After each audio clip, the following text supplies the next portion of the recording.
ခုကျွန်တော်သွားစားမဲ့ဆိုင်လေးကတော့ကျွန်တော်တို့မုံရွာမျိုးပြည်တော်စုလမ်းပေါ်မှာရှိတဲ့ကျွန်တော်တို့ရွှေတော်ဝင်နဲ့ကျွန်တော်တို့ရင်းစင်ကြီးမီးပွိုင်းဂျာထဲမှာရှိတဲ့ Luxury KM Food Center ဆိုတဲ့ဆိုင်လေးကိုကျွန်တော်သွားစားမှာပဲဖြစ်ပါတယ်နော်ဟုတ်ကဲ့ဒီဆိုင်လေးကတော့ Food Center ဆိုရဲအလိုက်တနေရာထဲမှာပဲအစုံရတဲ့အချက်လေးကတော့အားတာတဲ့အချက်ပေါ့နော်ဟုတ်ကဲ့ဘာတွေရလဲဆိုတော့ကျွန်တော်နောက်မှမီနူကတ်တွေရိုက်ပြပေးမယ်နော်ဒါကတော့ကျွန်တော်တို့မနက်စာအပဲလက်မုံလေးဖြစ်ပါတယ်နော်အရင်စားကောင်းပါတယ်ဣဆက်ပြီးတော့တစ်ခုမှ900ပဲပေးရပါတယ်နော်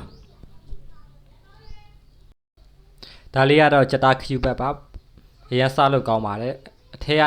အစာကတော့ကျွန်တော်တို့ပေါက်စီတွေကထဲတဲ့အနည်းနဲ့အတူတူပါပဲเนาะဒါလေးကတော့ကျွန်တော်တို့ပလာတာဟင်းရည်စမ်းဖြစ်ပါတယ်เนาะပလာတာဟင်းရည်စမ်းမှာအလွတ်ဆိုရင်2000ကျော်ကြက်သားစိတ်သားနဲ့ဆိုရင်တော့3000ကျပါတယ်เนาะအရင်စားလို့ကောင်းပါတယ်ကျွန်တော်စားကြည့်ရတော့ဒီဆိုင်ကအရသာလေးတော်တော်ကောင်းပါတယ်เนาะ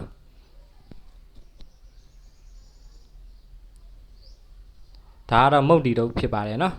တပွဲမှာ2000ပဲကြာပါတယ်เนาะသူတုတ်ပေးထားတဲ့အတိုင်းလေးလည်းအရင်စားကောင်းတယ်ကိုကဒါအောင်မှအရှင်နေအဆက်တွေနဲ့ကိုစိတ်တိုင်းကြလည်းနဲ့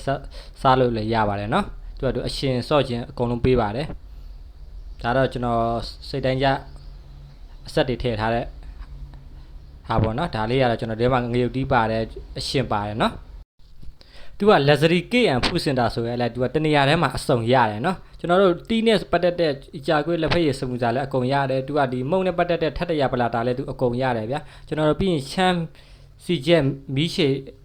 ဒီကျွန်တော်တို့မနက်စားမုံတီနဲ့ပတ်သက်တဲ့အစားအစာတွေလဲအကုန်ရတယ်ဗျာဒီထမင်းဆိုလဲထမင်းစီစံလက်ဖက်ထမင်းကြောအကုန်ရတယ်ဗျာပြီးရင်ကျွန်တော်တို့ခောက်ဆွဲကြောကြက်ဥခောက်ဆွဲကြောကြာစံကြောအကုန်ရတယ်သူကပရှုထမင်းကြောအေးဆိုလဲအေးနဲ့ပတ်သက်တာအကုန်ရတယ်ဒီကျွန်တော်တို့ရှမ်းကောဆိုလဲရှမ်းကောနဲ့ပတ်သက်တာအကုန်ရတယ်တနေရာထဲမှာအစားတော့အစုံရတယ်ပေါ့နော်သူ့ရဲ့အာတာချက်ကတော့